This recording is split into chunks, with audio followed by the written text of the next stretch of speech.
Good morning, listeners. This is Jim the Keys Bartender. Good morning, listeners from all around the world, or good morning, good afternoon, good evening. And I just hope you're all having such a great day. It is chilly for us in the Keys. Mid-60s in the morning. Mid-60s. We're calling it chilly, yes. Stark comparison to the places in the north central part of the United States where it is below zero. Below zero. That's Fahrenheit, not centigrade. A lot of people, or Celsius. A lot of people have a problem with that sometimes when someone says, well, it's regularly 3 degrees below zero where we're from, but they're talking about Celsius, which means it's in the 20s. So here we're talking about negative 15, negative 20 degrees when it just slips below. So Fahrenheit, Celsius. It's interesting how, for years when I was a child, we would, in school, they'd start preparing us for the transition to metric.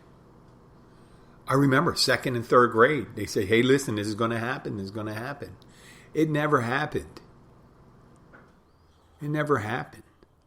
I found, we learned I remember for years, 1.6 kilometers equals 1 mile.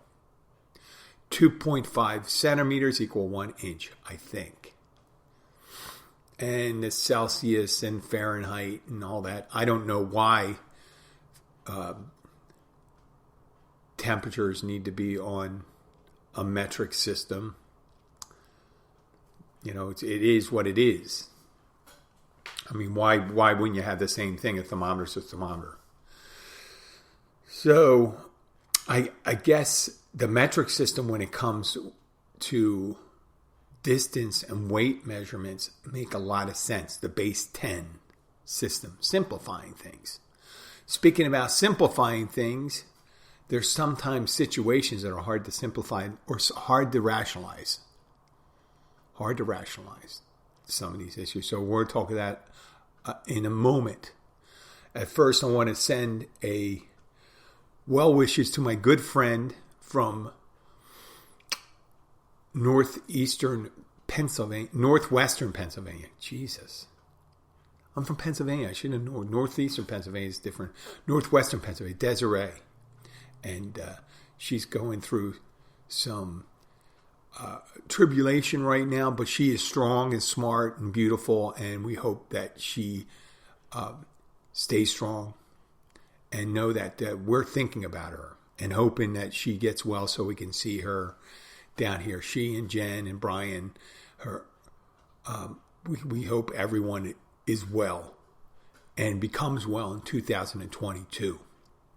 It's been a tough couple of years for many people, and it's always tough for some people. But we're, I think, more likely to be touched in these last couple of years than in previous years. So here's best wishes to you, and we are ready to make, Desiree, we are ready to make your jalapeno margaritas here in Key Largo. So, getting back. Interesting. I don't know if it's interesting. Well, it's a strange story. Yesterday, I get a phone call when I am ready to walk into the gym. I got up early. Yesterday was my day off. So my wife wouldn't have to get up early and drive her daughter to school. I got up, drove her to school, and I decided I'd do an early morning workout. I don't have to get up early, but I did that, so because she has to do that the rest of the week. So at least one day she can stay in for an extra half hour, 45 minutes. And then she could go to the gym and do her class and then go to work at the salon she works at, south of where we live. So she gets in her car and she tells me she's driving down the road. She's less than 3 houses away. And all of a sudden she notices that what she thought was a tennis ball hitting her windshield. She goes, who? She didn't say this, but it was pretty much in her vernacular because, she's a latecomer to the English language, but she's very good at it. She goes, someone's throwing tennis balls at it. Something green hit her windshield. And then she saw something else, and she notices it wasn't a tennis ball, it was a toad. And what it was, more likely, a Bofu toad. So it had jumped from under the hood, I guess where the windshield wipers are nested underneath. When the car started, they stirred the dormant Bofu toads into activity, and they came out and started jumping on the windshield. And then they jumped off the car. And you may have heard me talk about the Bofu toad. It's an invasive species here in South Florida. They were brought here sometimes in the 50s or 60s as a remedy to insects that were attacking the cane fields. They call them the cane toads. What happened is they introduced these toads as a natural predator to the insects that were attacking the sugar cane. And what happened is they put the wrong toad in. And the Bofu toad, which it's called from Central America, excretes a neurotoxin off its back, from glands on its back.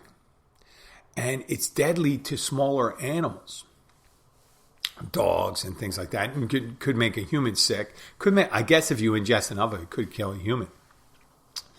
It's a neurotoxin, so it looks like milky white, and it looks. Toad and a frog. I guess there's different characteristics of toads and frogs, but they're all frogs to me. If you know what I mean. And a cane toad is bigger. It's bigger than the regular frogs you see. They get to the size of a Cornish game hen, which was appropriate because the night before we did have 2 Cornish game hens as dinner for the wife and I. And it was weird, but yeah, these huge toads, they get pretty big. And if you had a dog or anything like that in the yard and they see something hopping around, a lot of times they'll go after and bite at it or something. And dogs have been known to, when they ingest it, die. Matter of fact, a friend of mine purports that her dog had a cane toad in its mouth and it ended up dying. So a friend I worked with at a restaurant previously, and then once it was mentioned, it was funny. I said, I never seen them. And don't you know, within a month and a half, I think it was a particularly wet fall and winter. And they spread all around. They're very, when an invasive species shows up in an environment that is accommodating to its particular characteristic, it needs to thrive. They thrive because there's no natural predators or anything that would come after it. Otherwise, in its natural habitat, they would be, in natural habitat, if they were just so good at just defending themselves, they'd overrun. But here in South Florida, there's really nothing that's evolved this to counter the growth of it. And what they do is they, like any amphibians, they're cold-blooded. And when it gets cool, they go dormant. And the couple times I've encountered them, I tried to get one with a pellet gun, and that was just too brutal. That's a big toad. It was too much for me. It was just too much for me because those toads were tenacious. When I guess they're empty on the inside. They're, like toads are. They just have a lot of air inside them, things like that. And they're very, it's just, I have this thing about animals. I know. In the post-apocalyptic world, it would be really tough. But I guess if you're hungry, you'd probably almost eat anything. And I'll maybe talk about that a little later. So this morning, the wife had me go out and start her vehicle before she took off to take the daughter to school and look for the cane. Last night we looked around, we took the flashlight, and since we had 2 large ones there, probably they're the two adults that were around. They went for someplace warm and they went under the hood of the car. So I didn't have one under mine. And you know what? If that had happened and I saw something green hop on the windshield, I've had lots of things. I had iguanas fall out of trees and hit me, coconuts, hit the car. Coconuts hit the roof of the car. All sorts of things down here. Snakes. Birds. Oh, and there's nothing like walking under a tree that has an iguana in it. And when you startle an iguana, some of these iguanas are pretty big. I don't even know how to weigh them. They're anywhere from 5 to 12 pounds. So you can imagine how they defecate. Like a, size of a cat, but it's wet. It's a wet, I'm sorry if you're eating breakfast or eating a meal. And I would walk under a tree once and I'd hear splat behind me. And I'm thinking, I'm thinking someone threw something at me. And I was taking offense. And that's, how the mind goes. As soon as something happens, you think, holy crap. Why would someone do something like that? Then your mind goes around, what's the more reasonable thing? I look up and I see on the tree limb, right below right above the spot where the shit hit the road, is iguana. So I quickly surmised the iguana did. And you think in your head, boy, it's like pigeons and things like that. You think, are these animals doing it vindictively? Are they trying to shit on me? Is that, that'd be funny if they were. A more simple explanation would be that you startle them by walking underneath and they just go. Or it's just by chance. I was walking with a girl to school, to high school back. It was over 40 years ago. Let's say 42 years ago. And I remember to this day, I remember the shirt I was wearing. I had this brown shirt. It was kind of faux suede. I was going to Catholic boys' school, and we had to wear shirt and ties, but we didn't have to wear the uniforms. We just had to wear, long pants, a shirt with a collar, and a tie. And it had to be a button shirt. It couldn't be like a polo shirt. So I'm walking with this, along with this girl I wanted to talk to, and I'm walking down the street, and all of a sudden, right on the arm of my nice faux suede shirt, a big bird shits down the arm. And I'm less than a half a block away. So I have to turn around, run home, put on a new shirt, run back. The girl's already gone. And there goes my shot. Years later, though, it was interesting. I was hanging out with my best friend who liked the same girl. We ended up going out for drinks. I was a designated driver. And I had moved on for my amorous intentions for this young lady. So I've had I have more than, I'm not going to go into details of my numbers, but I wasn't as interested with this girl anymore, but he was interested. And I'm the designated driver. I'm having a good time. I'm talking to girls. I'm not drinking that much, unusual at the time, but we're in downtown Philadelphia, and the girl ends up pissing off a cop by stealing his hat and almost getting all of us arrested, where she gets both my friend and her detained. I'll save that story for another time because it's a funny story in itself. So, these encounters with these animals and stuff like snakes, like I had a snake come rush into my apartment on a cold morning.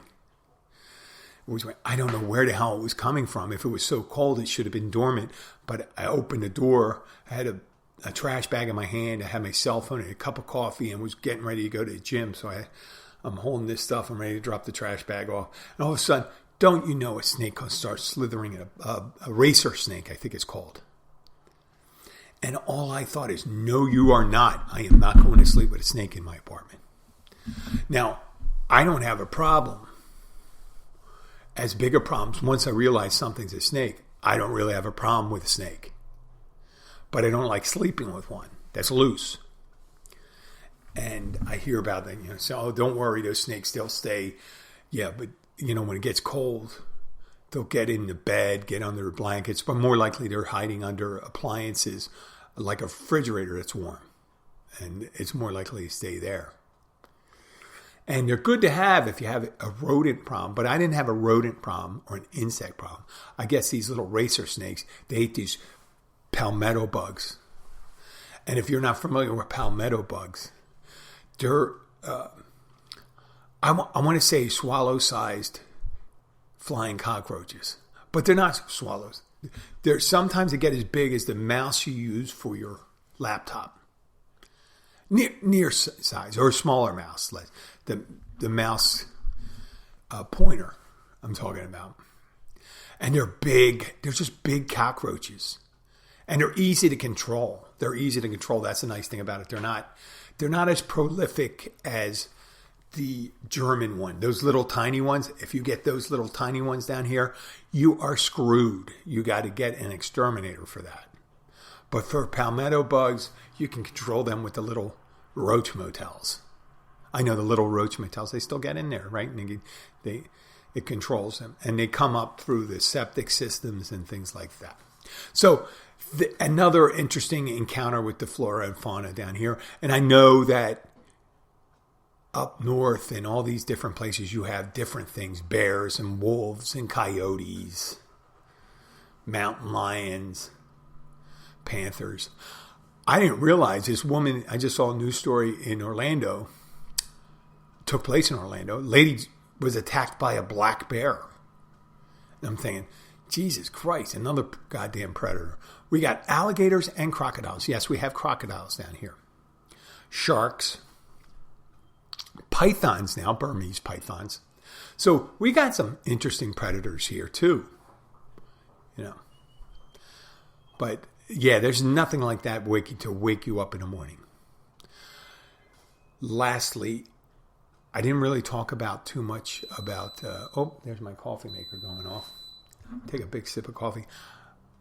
I may seem a little more talkative today because I had a great night's sleep. For some reason, I think because I had an extra day off this week, the wife said, let's go to bed early. Get some extra sleep. Get ready for the week. It's going to be a busy week. We're going to have a busy couple of weeks coming up.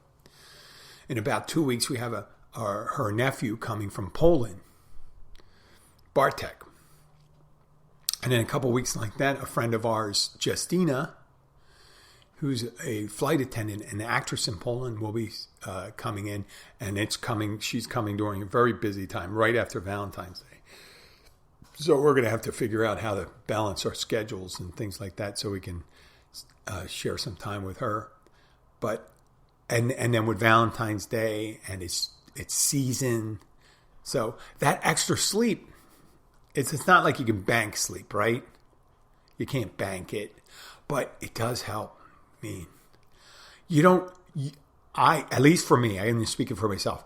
You don't realize how much sleep you don't get until you get enough sleep and how you feel afterwards. Does that sound correct? So last night, there's nothing like the feeling. I guess when you're in your, I'm in the north side of middle-aged. Okay, I'm on the north side of middle-aged. I think that's the kindest way to say that about myself. So in the middle of the night, I drank a lot of liquid yesterday. I don't drink as much. I don't drink at all. Matter of fact, alcohol. But I don't drink coffee. I try not to drink coffee after 5 or 6. I try not to drink coffee 5 hours before I go to sleep. So the earlier I stop drinking coffee, the better. So I drank some tea. I drank some 0.0 beer, 0% alcohol beer, but it's all liquid. And when you drink a lot of liquid, you got to get rid of it. And most of us guys on the north side of middle-aged have to get up. And going to bed at 9:15 and falling asleep at 9:30, I woke up to use the bathroom and I look at the clock and it's 12:45. It sucks. It sucks waking up in the middle of the night and having to do that. It does suck. But it's so sweet when you look at the clock and it's not even 1 o'clock. And I realize I got more than 5 more hours of sleep. So when I woke up this morning at 6 o'clock, and usually I pop out of bed at 6 o'clock. I don't know why, but I do. When I get plenty of sleep, I don't pop out of bed. Yeah, I just my ass drags. But in the end, as I slowly transition to wakefulness, I notice that I feel much better. Holy crap. I mean, I'm feeling that right now. I'm still getting a tingle. I just had a cup and a half of coffee. That's it. A little to eat. Warmed up the wife's car because we wanted to make sure there was no toads there. That's right. That warmed up the car. To see. I backed it up and forth to make sure that there's not going to be anything popping out on the windshield. And I mean, tomorrow, I think I get home tonight. I'll get home around 10:15, 10:30, if I'm lucky. And if I can get to bed by 11, I can definitely get close to 6.5 hours sleep. That is not enough. I know that is not enough. Just because you can operate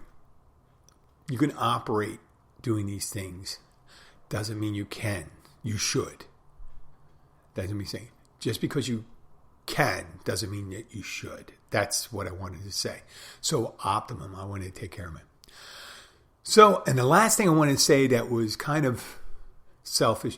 I have a friend in Japan, and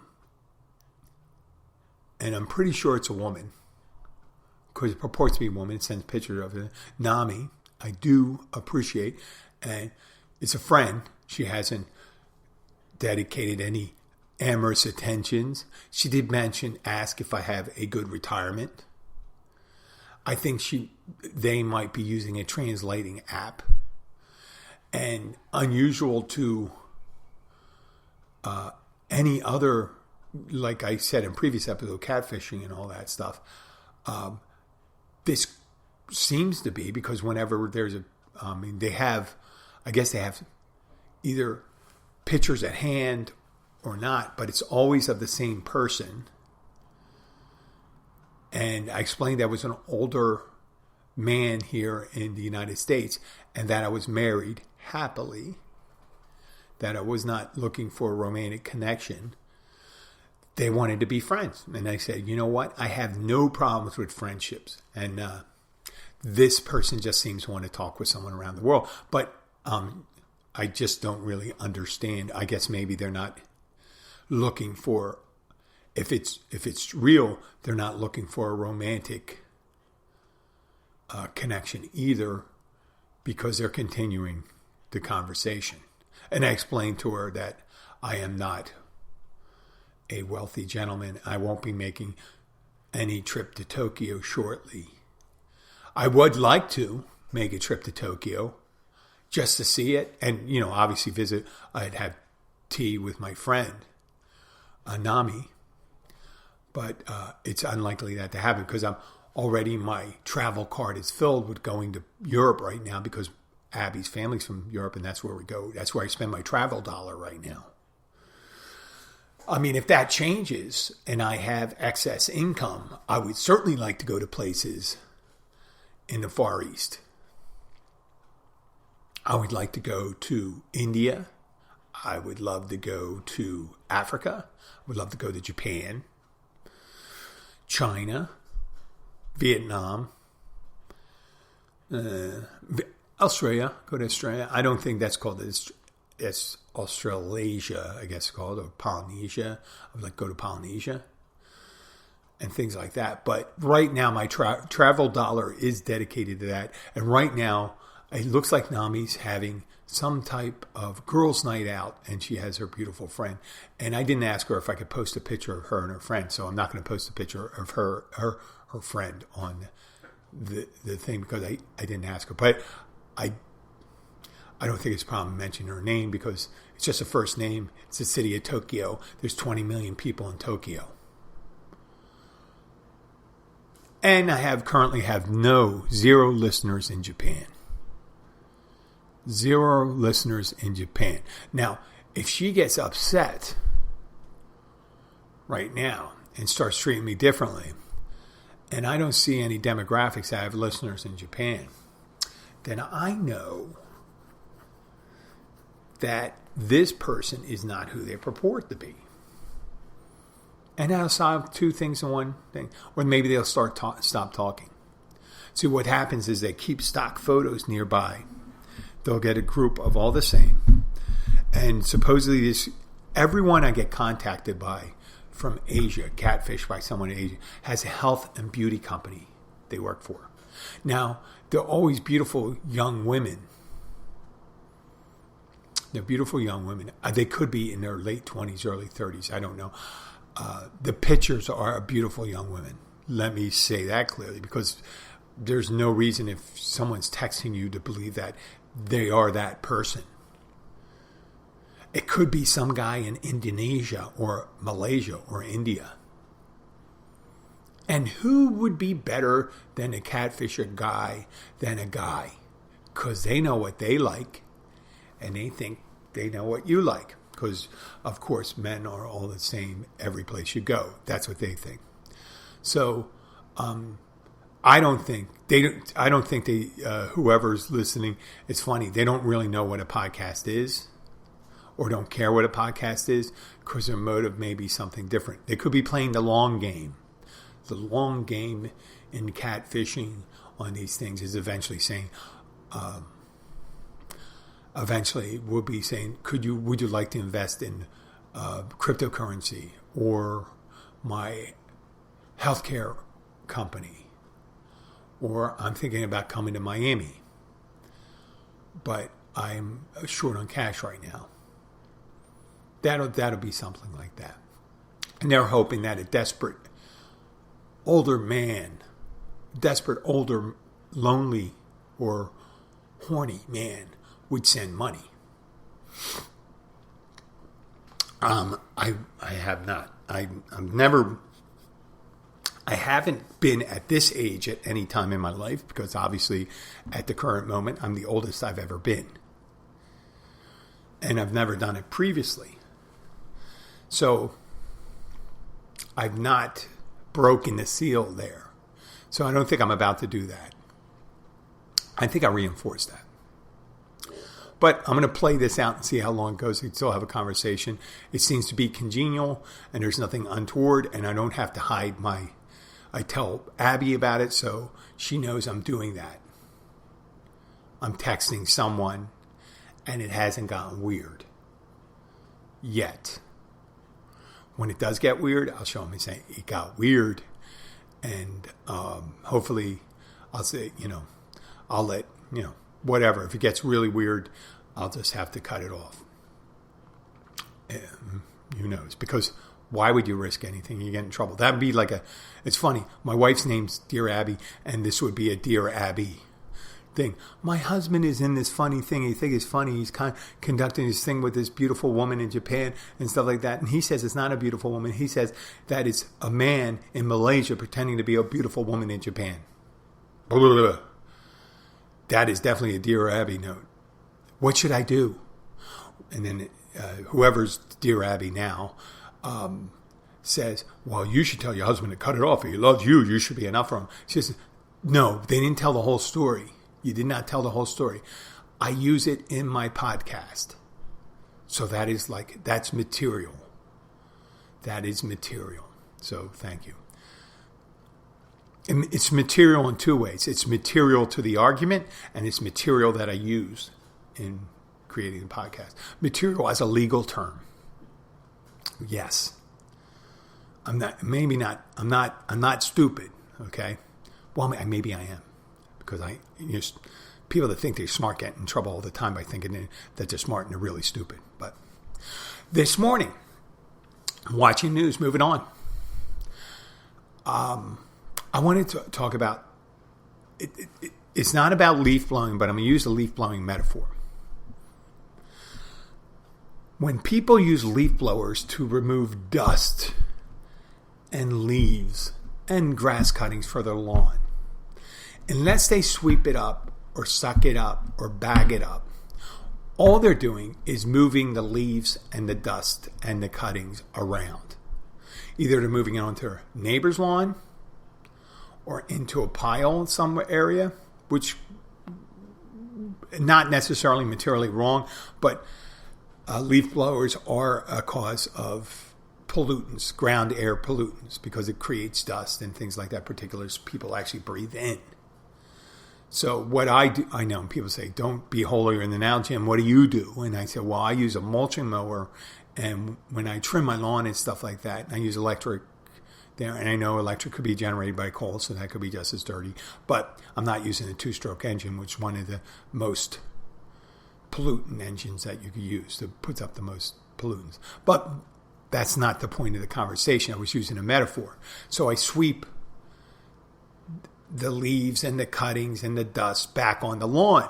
And so every time I cut it, I'm mulching that stuff into it for several reasons. First of all, I'm not spreading my lawn waste onto other people's lawn, and I'm keeping it so it can turn into fertilizer for the soil. I'm not depleting my soil. So whenever leaves show up and stuff like that, it's coming from someone else's lawn. I'll just say, hey, thank you. I'll use that for my lawn. Because everyone has rocks and stuff like that. And I think I have it's not full of grass, but it's full of green. I keep it short. So I got a nice green lawn. Down here is unusual. You got to use a lot of the chemicals to keep grass, but blah, blah, blah, blah. So that's how I do that. But let's get back to lawn blower, leaf blowing thing. So whenever you're doing that stuff, you're just moving. Most of the time, people, when you're blowing dust off a walkway or something like that, you're putting in the air, you're giving it to someone else. That dust lands someplace else. The leaves, the lawn, grass clippings, they land someplace else. So in the news today, whenever crimes occurs from the homeless or people in town and stuff like that, it's unsightly when you see, it's unsightly when you see a tent city under an overpass and things like that. And to have people begging and crimes being committed by it and weather alerts when it gets too cold. You have to go out and do a freeze warning and bring them into shelters and things like that. And people are starting to say, well, how are we going to deal with this problem? How are we going to deal with the problem? And we don't deal with it nationally. We deal with it locally. That's the thing. We deal with it locally like you do with your lawn. A lawn is a local problem, right? So what many municipalities do is they make homeless illegal, but instead of just making it illegal where they're going to put them in prison, they just move them out of town. They give them bus ticket stuff and move them someplace else. And we have it down here in South Florida, which is a great place to be homeless. Even here, if you think about it, our low temperatures in the Keys rarely go under 60 degrees. And, that's fine camping weather if you have something to cover up with. Most of the time, some of the people here may get chilly because they get acclimated and things like that. But it's fine camping weather. So when people have to deal with it, they just seem to move them around. And it's not that there's no more homeless. There's no more homeless here. No more homeless here. And people say, well, how do we deal with it? How do you deal with the homeless? Well, first of all, you got to say, why are they homeless? And there's many schools of thought. People say they're malingerers or people that malingering may not be, people that are lazy. They don't want to work. They don't want to care for themselves. They don't want to do that. Well, that's a mental illness too, isn't it? But speaking of mental illness, homelessness became ballooned into a problem in the 1980s when the mental institutions were closed. State-funded and federally funded mental institutions that kept people that had mental maladies were turned out. They closed them. A lot of them are closed. So a lot of the people that are on the street have mental and substance abuse problems. Yes, there's some people that have just financial problems, and there's access to housing and things like that. But I think as you go further and further down the line, it's less of a problem. So there's multiple ways of people dealing with it. And there's the leaf blowing way. It's just get them out of your area and move them someplace else. Well, that in the U.S., that does not solve the problem. It solves the problem in your locality, not theirs. So if you're one of these planned communities up in Ocean Reef, north of us, in the gated community, there is not a homeless person on that property. At least they know of right now. There could end up someone that makes it over the fence. That would be a stupid place to do it, though, because immediately you'd be removed. So there is not a homeless person, but there's tons of homeless people here in Key Largo, where we have mangrove forest and trees and stuff like that, where people, and they regularly fly helicopters over trying to clear it out. And they send a task force in to clear up, tear up their tent sites or campsites. So, but they keep on returning. And there's new people all the time. They're making their way down here. And people say, well, make it illegal. Make it illegal. Well, what are you going to do? How's that going to solve your issue? You're going to put them in jail. It's much more expensive to keep someone in jail than to have subsidized housing. If you had like a small thing and you just, if you wanted in the end, if you took all the money that you spent on housing and adjudicating people that were homeless and with their trespassing and how much the county spends. How much is it a year? Anywhere from $30,000 to $50,000 a year, considering how much it costs for your guards, the prisons, the food, medical care while they're in there. $50,000 a year. Almost $1,000 a week. And let's go on the low end, $600. But now, I imagine right now it's $50,000 a year, considering how much it costs where wage for prison guards has gone up and the cost of everything else. So do you think you can do some kind of subsidized housing for under $50,000 a year? I think you can. I think you can. And you know what? You can make it a requirement. You can have treatment centers and all this stuff. If you want to alleviate some of your problems and say, listen, immediately when you're found to be homeless, you will be given, not a prison, you will given shelter. And you will, for during the day, the shelter will be closed. And during the night, you get to come back in. But also, while you're in the shelter, you will receive substance abuse education and other types of education and counseling. There's one solution right there. One solution right there. And that's the most humane solution. But people don't, in order to allot that, they'd have to do it preemptively. When I say preemptively fund solutions. And people don't like doing that. Governments don't like doing it. It says, well, how much of this is budget? It's 2% of our municipal budget. We're going to be using it for the homeless, or 3% or 4% or 5%. Then do a study, break it down. How much do you currently spend on addressing the homeless situation? They go 10%. 10%. Because we do with it after the fact. And then we don't even factor in with the property crimes and violent crimes and pollution and destruction and beautification projects. So in the end, it's financially, and people say, well, Jim, that's unfounded. And I go, no, it's not unfounded. You can see it. Almost anything can be broken down in dollars and cents. And they're just the things we can quantify. I imagine it cost, and people say, you don't know exactly. And I said, listen, from just watching or doing a review of our sheriff's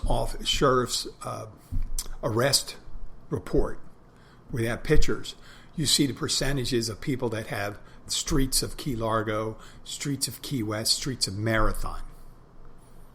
And how much does it cost to police and house and adjudicate these problems? Take that out of the mix, put it in a preemptive budget that's organized, and see how efficient that is. See how efficient it is. And people say, I don't want to fund that. I say, well, you're funding it anyway. You're funding it after the fact. Now, come up with another thing. The other one, the leaf blower thing. Remove them. Ship them. Well, they can come back. Remove termites from your house and put them outside your house. And they said, well, what? No, we don't remove termites. And this is the last one. We exterminate termites. Now, that's what the Nazis did. That's what the Nazis did. Now, you can call it what you will. You can call it, we'll make work camps. In Victorian or pre-Victorian England, they had workhouses. They had workhouses. If you didn't have money, you didn't have a place to live, you went to a workhouse. And what you did is you went in there and you worked.